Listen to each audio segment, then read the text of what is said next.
ये class 9th economics का chapter 1 the story of village Palampur. इस चैप्टर में हम लोग एक एक लाइन एक एक वर्ड हर चीज़ को बहुत अच्छे से समझेंगे। ओवरव्यू में हमें इसमें बताया जाता है कि स्टोरी ये जो हमें बताई गई है, इस स्टोरी को बताने का पर्पस ये है ताकि हम लोगों को बेसिक कंसेप्ट्स के बारे में पता चल जाए जो कि रिलेट होते हैं प्रोडक्शन से।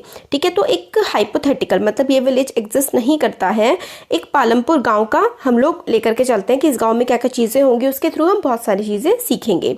अभी जो पालमपुर गांव है इसकी जो मेन एक्टिविटी है, सबसे इम्पॉर्टेंट एक्टिविटी जो है इस पालमपुर गाँव की वो है फार्मिंग होती है। यहाँ पर खेती सबसे ज़्यादा होती है और बाकी सारी दूसरी एक्टिविटीज़ भी होती हैं जैसे कि स्मॉल स्केल मैन्युफैक्चरिंग, छोटे स्तर पर यहाँ पे थोड़े कारखाने भी लगे हुए हैं। डेयरी मतलब दूध का प्रोडक्शन, बेचना, पनीर बेचना है ना, ये सब ट्रांसपोर्ट, सामान इधर उधर पहुँचाना, ये सारे काम भी यहाँ पर होते हैं लिमिटेड स्केल पे। बट सबसे ज़्यादा क्या होती है, फार्मिंग होती है। और काफ़ी सारे प्रोडक्शन एक्टिविटीज़ होती हैं, उनके लिए क्या क्या चाहिए होता है, काफ़ी सारे नेचुरल रिसोर्सेज हमें चाहिए होते हैं, मैन मेड जो इंसान ने बनाए हैं वो चीज़ें चाहिए होती हैं, ह्यूमन के एफर्ट्स चाहिए होते हैं, मनी चाहिए होती है बाकी।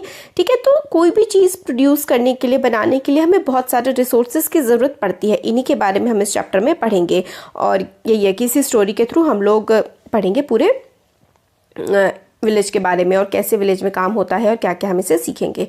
पालमपुर जो है वो वेल कलेक्टेड गांव है विद आसपास के गांव से, मतलब जो इसके नेबरिंग विलेजेस हैं, आसपास के गांव हैं, उससे भी पालमपुर काफ़ी अच्छी तरीके से कनेक्टेड है। ठीक हो क्या। और इसके पास एक रायगंज नाम का एक बड़ा सा गांव है जो कि पालमपुर से 3 किलोमीटर दूर है और वो ऑल वेदर रोड से कनेक्ट है। ऑल वेदर रोड का मतलब ये है कि वहाँ पे पक्की सड़क बनी हुई है, मिट्टी की, और जो कच्ची सड़कें होती हैं बारिश के मौसम में ख़राब हो जाती हैं। ऑल वेदर रोड वो होती हैं जो हर मौसम में, चाहे बारिश हो, गर्मी हो, सर्दी हो, हर मौसम में वो सड़कें चलती रहती हैं, सही रहती हैं। तो पालमपुर विलेज जो है वो अपना जो विलेज के पास वाला जो बड़ा शहर है रायगंज, उससे ऑल वेदर रोड से कनेक्टेड है। रायगंज और उसके आगे वो स्मॉल टाउन एक और है शाहपुर, वहाँ से भी कनेक्टेड है। काफ़ी तरीके के ट्रांसपोर्ट यहाँ पर आपको मिल जाते हैं रोड पे, जैसे कि बुलक कार्ट, बुलक तो आपको पता है ना, वो आगे जो है बांध देते हैं गाय भैंस वगैरह और उसको लेके जाते हैं, टांगे में अपना घोड़ा बांध देते हैं। बोगीज, ठीक है, बोगी वो होती है जैसे कि आगे भैंस बंधी होती है और पीछे थोड़ा बहुत चारा वगैरह सामान रखा होता है, जिसमें जागरी मतलब गुड़ लेके जाते हैं, गांव में बनता है ना गुड़। और काफ़ी सारी दूसरी कमोडिटीज़ जैसे कि आपको वहाँ पर मोटरसाइकिल्स वगैरह दिख जाएंगी, जीप, ट्रैक्टर, ट्रक, ये सारी की सारी चीज़ें आपको वहाँ पर दिख जाएंगी। इस विलेज में लगभग 450 फैमिलीज़ हैं और उनकी कास्ट अलग अलग है। 80 अपर कास्ट की फैमिलीज़ हैं जो कि ज़्यादातर जो गाँव का लैंड है वो ओन करती हैं। मतलब 450 फैमिलीज़ में से 80 फैमिलीज़ जो है वो अपर कास्ट की हैं और ज़्यादातर जो गांव की ज़मीन है वो इसी फैमिली की, मतलब इन्हीं फैमिलीज़ की हैं, क्योंकि जो अपर कास्ट फैमिलीज़ होती हैं, अपर कास्ट लोग होते हैं, मेनली ज़मीनें हमारे देश में उन्हीं के पास काफ़ी टाइम से होती आई हैं। उनके हाउसेज़ जो हैं वो भी काफ़ी ज़्यादा लार्ज हैं, मतलब जो अमीर लोग हैं, अपर कास्ट के लोग हैं, वो ईंट से और सीमेंट से बने हुए हैं। और जो एसीज हैं, दलित्स हैं, वो कंप्राइज करते हैं मतलब 1/3 पॉपुलेशन। ठीक है, 1/3 लोग जो हैं, जैसे कि 450 हो गया ना, 450 का 1/3 अगर आप निकालेंगे तो 3 और उसके बाद 3 5 15, तो लगभग 150 जो हैं फैमिलीज़ किसकी हैं, दलित्स की हो गई। ठीक है, और ये लोग जो हैं दलित्स काफ़ी किनारे पे, जैसे कि मान लो ये गांव है, गांव के बिल्कुल किनारे पे रहते हैं। इनके घर जो है वो काफ़ी ज़्यादा स्मॉल होते हैं, छोटे होते हैं, मिट्टी के कच्चे घर इनके होते हैं मोस्ट ऑफ द हाउसेस। और जो गांव है ना हमारा ये विलेज पालमपुर है, इसके ज़्यादातर जो घर हैं उनमें इलेक्ट्रिक कमोडिटीज़ कनेक्शंस हैं, मतलब बिजली का कनेक्शन है इस गांव के ज़्यादातर घरों में। इलेक्ट्रिसिटी जो है उसका किस किस चीज़ों के लिए इस्तेमाल किया जाता है, तो ट्यूबवेल देखे होंगे आपने कभी रास्ते में जाते हुए, खेतों में खूब तेज़ी से पानी निकल रहा होता है तो वो ट्यूबवेल होते हैं, ट्यूबवेल लगाए जाते हैं। ठीक है, और बिजली का इस्तेमाल छोटे बिजनेस में भी किया जाता है। पालमपुर में 2 प्राइमरी स्कूल्स हैं और एक हाई स्कूल है। इनका प्राइमरी जो हेल्थ केयर स्ट्रक्चर है ना वो भी ठीक अच्छा है और गवर्नमेंट उसको चलाती है। और एक प्राइवेट डिस्पेंसरी भी है, मतलब जैसे कि मेडिकल स्टोर भी वहाँ पर है जहाँ पर, और थोड़े बहुत हॉस्पिटल्स है जहाँ पर ट्रीटमेंट किया जाता है। और डिस्क्रिप्शन जो है पूरा हमें जो ऊपर दिखाता है ये हमें इससे हमें समझ में आता है कि जो पालमपुर है वो काफ़ी डेवलप्ड है, मतलब ठीक ठाक है, क्योंकि उसमें रोड नेटवर्क अच्छा है, वो अपने पास के शहर से अच्छे से जुड़ा हुआ है, ट्रांसपोर्टेशन अच्छा है, बिजली भी आती है, इरिगेशन मतलब पानी देने के लिए ट्यूबवेल्स वगैरह भी लगी हुई हैं, स्कूल भी हैं, हॉस्पिटल्स भी हैं, ठीक है। तो सारी की सारी चीज़ें वहाँ पे अवेलेबल हैं। अब स्टोरी जो है ना पालमपुर की, वो ये एक इमेजिनरी विलेज है जो हम सोच रहे हैं, सिर्फ हमें काफ़ी सारी चीज़ों को बताने में हमारी हेल्प करता है कि कितने टाइप्स ऑफ प्रोडक्शंस हमारे गांव में होते हैं। टाइप्स ऑफ प्रोडक्शंस का मतलब है प्रोडक्शन एक्टिविटीज़, जैसे कि मान लो खेती हो गई एक तो, है ना, फिर उसके बाद आपने कोई कारखाना लगा दिया, वो हो गई, कोई पॉटर है वो घड़े बना रहा है, किसी ने छोटा सा कारखाना सपोज करिए कपड़े बनाने का लगा रखा है, किसी ने नमकीन का लगा रखा है, किसी ने पेन बनाने का, या कुछ भी हो सकता है। तो छोटे छोटे बहुत ही स्मॉल स्केल के कारखाने भी यहाँ पे हमें देखने के लिए मिल जाते हैं, मगर मैक्सिमम लोग क्या है, फार्मिंग करते हैं। और क्या करते हैं, स्मॉल मैन्युफैक्चरिंग हमने देख लिया, ट्रांसपोर्ट, एक सामान को एक जगह से दूसरी जगह ले जाना, शॉपकीपिंग का मतलब है दुकान खोल लेते हैं, और ये सारी की सारी एक्टिविटीज़ जो हैं हमें पालमपुर विलेज में देखने के लिए मिल जाती हैं। अब आगे आता है ऑर्गेनाइजेशन ऑफ प्रोडक्शन। तो एम जो होता है ना, मतलब जो लक्ष्य होता है, क्या पाना होता है प्रोडक्शन को, is to produce the goods and services that we want. तो प्रोडक्शन हम लोग इसलिए करते हैं कि गुड्स एंड सर्विसेज, गुड्स का मतलब होता है सामान, कोई भी, आपका पेन भी एक गुड है, और आपकी जो पूरा का पूरा बैग है वो भी एक टाइप का गुड ही होता है, तो सबको मिला करके हम गुड्स बोल देते हैं। सर्विसेज मतलब जैसे कि डॉक्टर, टीचर, है ना, बार्बर जो बाल काटता है, ये सारे के सारे सर्विस होती हैं। तो एम जो होता है ना प्रोडक्शन का, कुछ भी बनाने का एम यही होता है कि लोगों को सामान या कोई सर्विस प्रोवाइड की जा सके।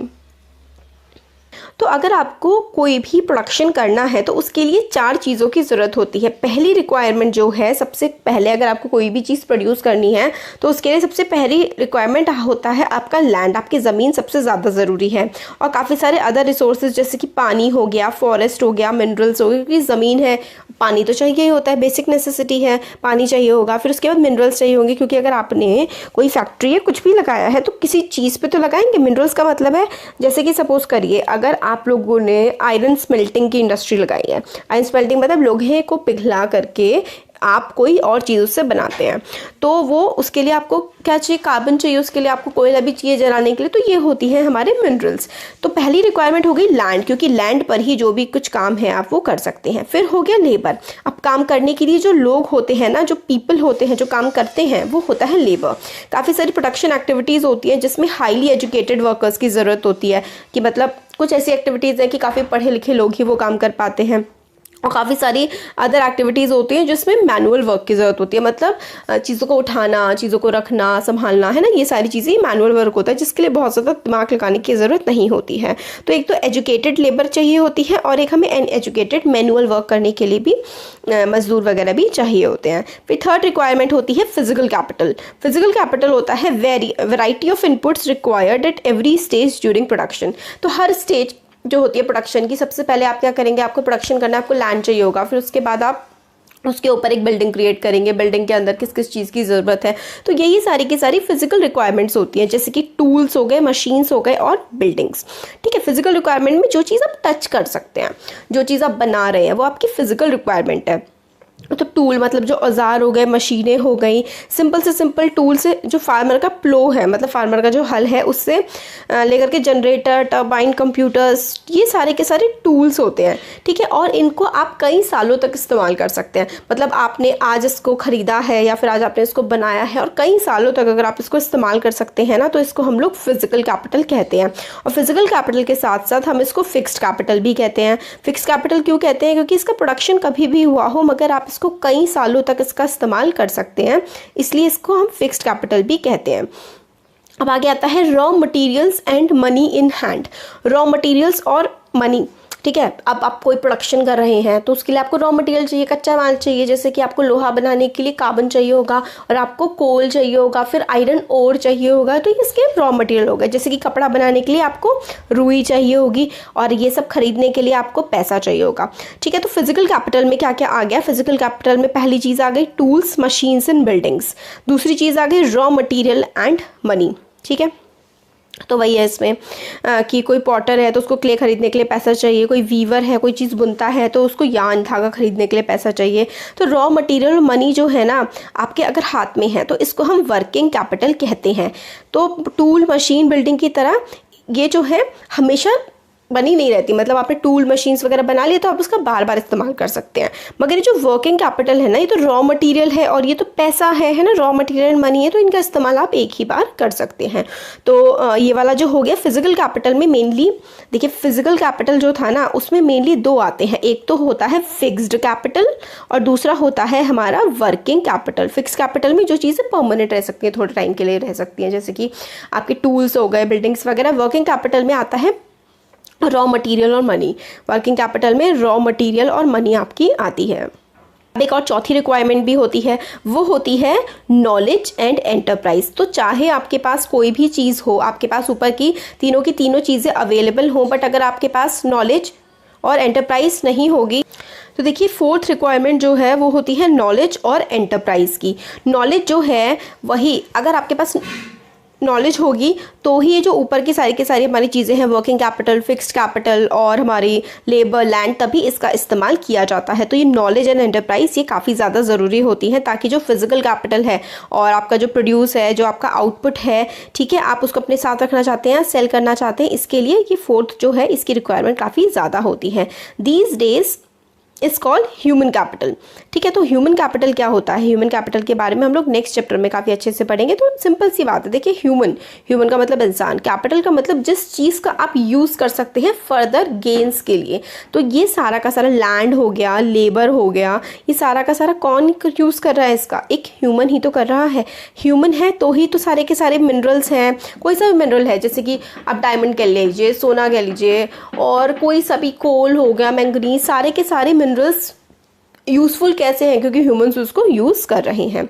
तो इसलिए जो ह्यूमंस यूज़ करके इन सब चीज़ों को और ज़्यादा वैल्यूएबल बना देते हैं उसको ही हम लोग ह्यूमन कैपिटल कहते हैं। तो ये देखिए, ये ह्यूमन कैपिटल, ये लोग काम करें, ये लोग काम नहीं करेंगे तो चीज़ें कैसे बनेंगी। अब every production is organised by combining land. हर प्रोडक्शन जो होती है ना वो किस तरीके से हम लोग ऑर्गेनाइज करते हैं, कंबाइन करके लैंड को, लेबर को, फिजिकल कैपिटल को और ह्यूमन कैपिटल को। तो हम लोग लैंड, ठीक है, प्लस लेबर, लैंड हो गया ज़मीन, लेबर हो गया काम करने वाले लोग, फिर फिजिकल कैपिटल, ठीक है, फिजिकल कैपिटल हो गई हमारी क्या, टूल्स हो गए हमारे, है ना, और मशीनरी हो गई, ठीक है, ये हमारे फिजिकल कैपिटल हो गए, फिर मनी हो गई, और फिर उसके बाद हमारा ह्यूमन कैपिटल। ये सारे के सारे सब मिल करके बनाते हैं फैक्टर्स ऑफ प्रोडक्शन। तो ये चीज़ बहुत इंपॉर्टेंट है कि what are the factors of production. तो land, labour, physical capital and human capital, they are known as factors of production. और ये ही अब इसी की हेल्प से हम आगे का समझेंगे।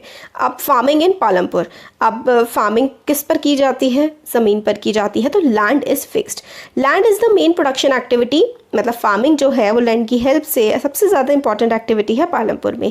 75% लोग जो हैं जो कि काम कर रहे हैं वो या तो फार्मिंग पे डिपेंडेंट हैं अपनी ज़िंदगी के लिए, या फिर फार्मिंग से रिलेटेड चीज़ें जैसे कि डेयरी प्रोडक्ट्स वगैरह। मेनली लोग पालमपुर में खेती पर ही डिपेंड करते हैं। फार्मर्स हो सकते हैं, लेबर हो सकते हैं, और लोग हो सकते हैं जो कि फार्मिंग से क्लोजली रिलेटेड हों।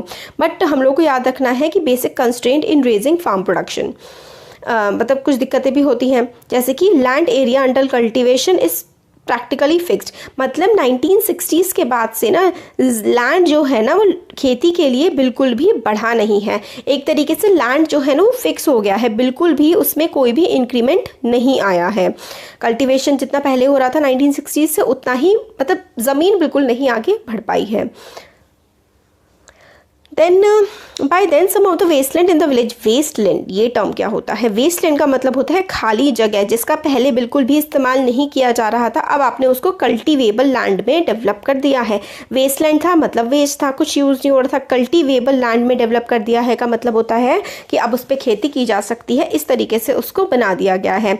अब there exist no further scope to increase farm production by bringing new land under cultivation. अब कोई स्कोप ही नहीं बचा है कि किसी भी तरीके से नया लैंड जो है उसमें और ज़्यादा कल्टीवेशन की जा सके। मतलब अब बिल्कुल एकदम से वो हो गया है, थ्रेशोल्ड हो गया है कि अब जगह ही नहीं है गांव में कि और ज़्यादा लैंड खेती के लिए यूज़ किया जा सके।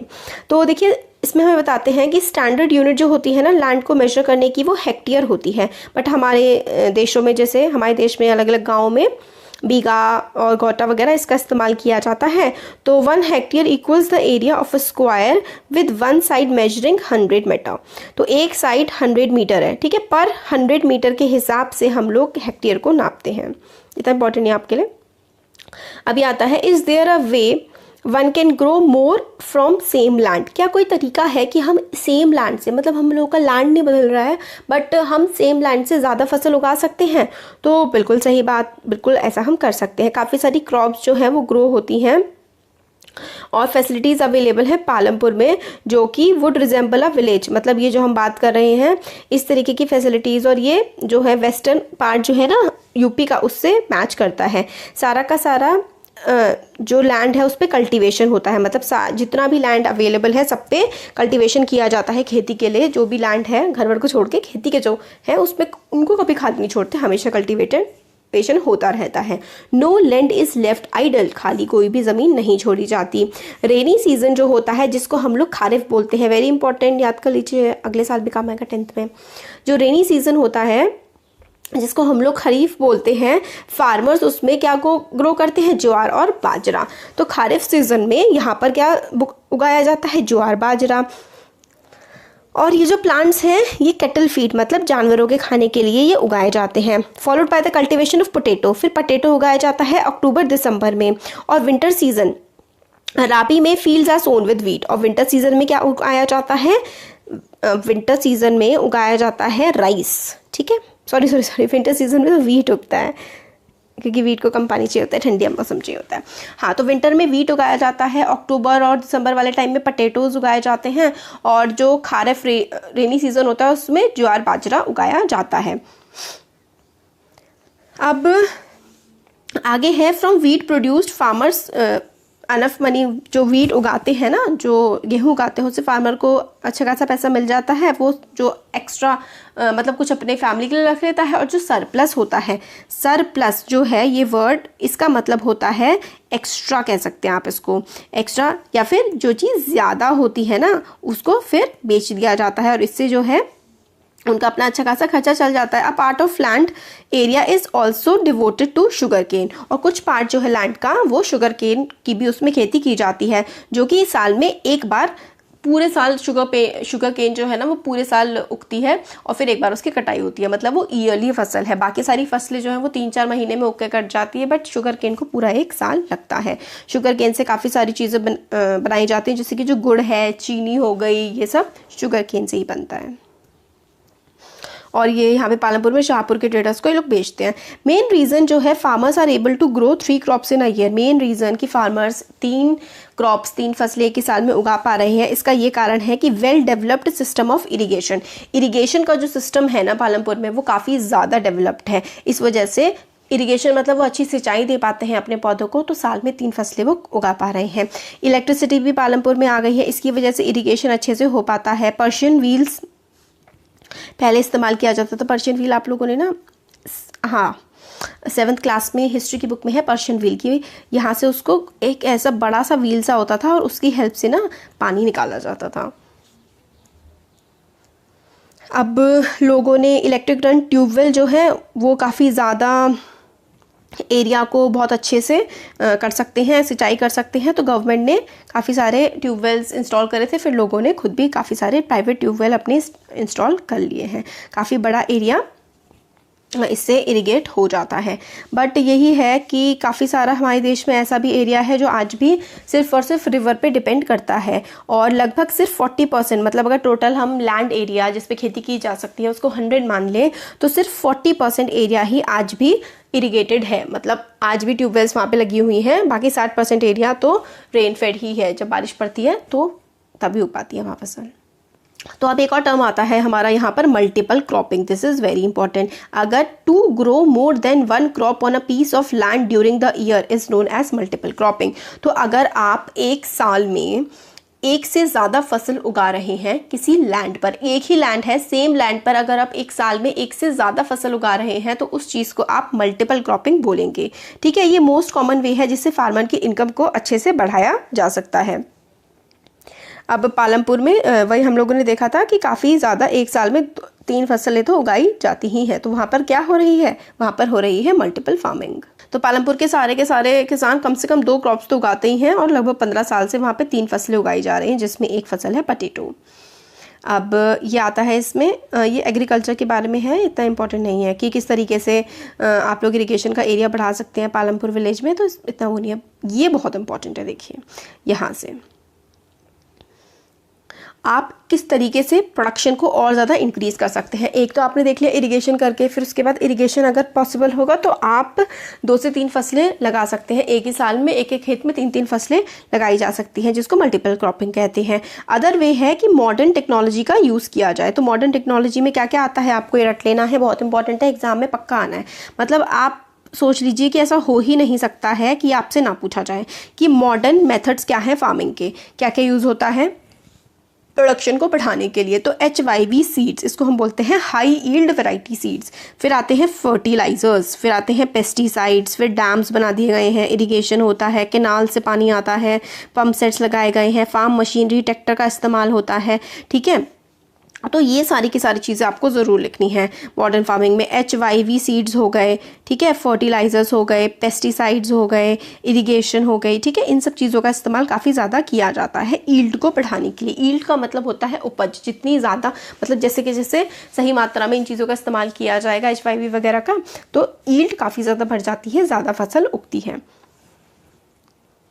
मिड 1960s के टाइम में जो सीड्स होते थे ना, वो ट्रेडिशनल सीड होते थे और वो रिलेटिवली लो उनकी ईल्ड होती थी। मतलब जो सीड्स थे उनकी फसल उपज कम होती थी, मगर वो ट्रेडिशनल, उनको ये सब चीज़ें जो फर्टिलाइजर्स, पेस्टिसाइड, इंसेक्टिसाइड, ये सब चीज़ों का इस्तेमाल उनको करने की ज़रूरत नहीं होती थी। फार्मर्स काउ डंग का इस्तेमाल करते थे और नेचुरल मैन्योर की तरह उसको यूज़ करते थे, और ये सारी चीज़ें फार्मर्स के पास अवेलेबल होती थी। बट अब जो HYV सीड्स हैं ये बार बार इस्तेमाल नहीं हो सकते, तो हर साल फार्मर को इसको ख़रीदना पड़ता है, और इसमें इरिगेशन भी बहुत चाहिए होती है, पानी काफ़ी लगता है इन फसलों में, और फिर इंसेक्ट भी खा जाते हैं, इंसेक्टिसाइड, पेस्टिसाइड, ये सारी की सारी चीज़ें लगती हैं। ग्रीन रिवॉल्यूशन जो है लेट 1960s में इंट्रोड्यूस हुआ था। इंडियन फार्मर ने काफ़ी ज़्यादा कल्टीवेशन किया वीट का और राइस का HYV सीड्स का इस्तेमाल करके।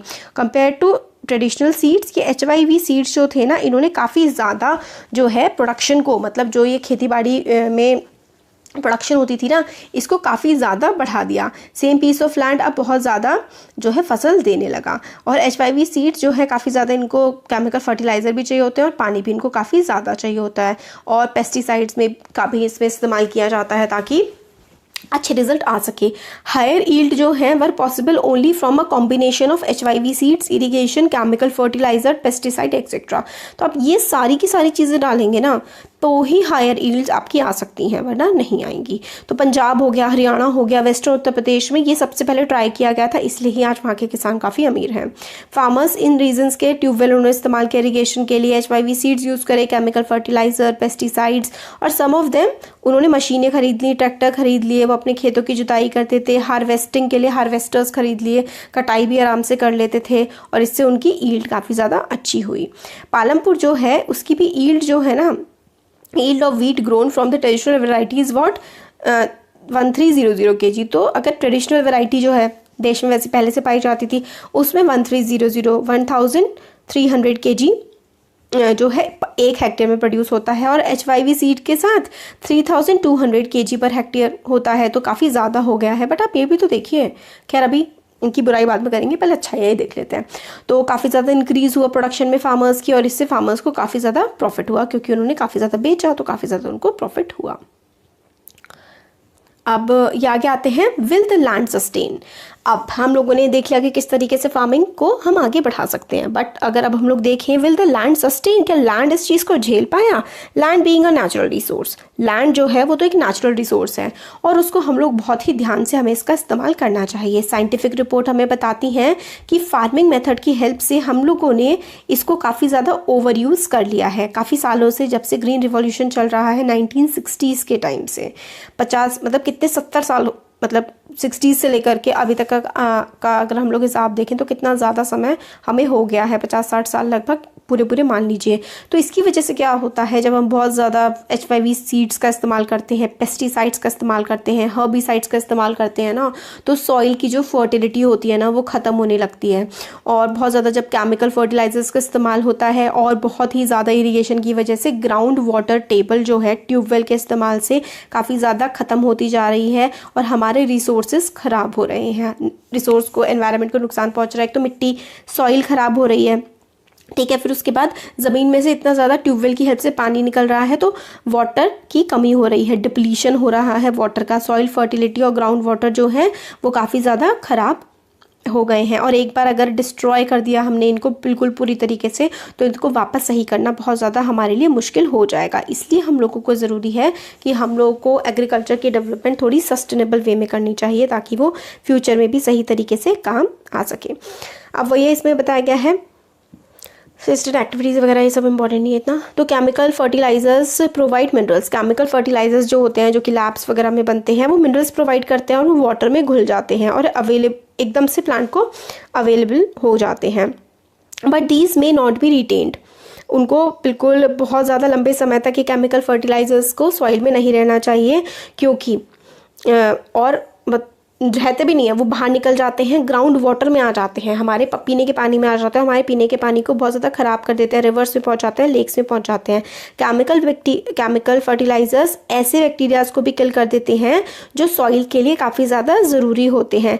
इसका मतलब ये है केमिकल फर्टिलाइजर्स का इस्तेमाल करने के बाद सॉइल जो है वो लेस फर्टाइल हो जाती है, काफ़ी ज़्यादा उसमें उपज फिर कम आने लगती है। कुछ टाइम के लिए तो उपज अच्छी आएगी, बट फिर थोड़े टाइम बाद क्या होने लगेगा, काफ़ी ज़्यादा ख़राब हालत होने लगेगी। तो वही है कि फर्टिलाइजर्स का कंजप्शन जो है पंजाब में सबसे ज़्यादा है, बहुत ज़्यादा केमिकल फर्टिलाइजर्स ये लोग यूज़ करते हैं, तो अब इनकी मिट्टी जो है वो ख़राब होने लगी है और अब वो उतना इनपुट नहीं देती, इतना ज़्यादा फसल नहीं उगती है जितनी पहले उसमें उगा करती थी। तो यही वाली चीज़ हमें इसमें बताई गई है। अब आता है how is land distributed between the farmers of Palampur. तो वीडियो काफ़ी बड़ा हो गया है, अब आगे का ना हम लोग नेक्स्ट वीडियो में देख लेते हैं। कैसा लगा वीडियो ज़रूर बताइएगा, अच्छा लगा लाइक करिए, चैनल को सब्सक्राइब करिए, अपने फ्रेंड्स के साथ भी शेयर करिए। Thank you.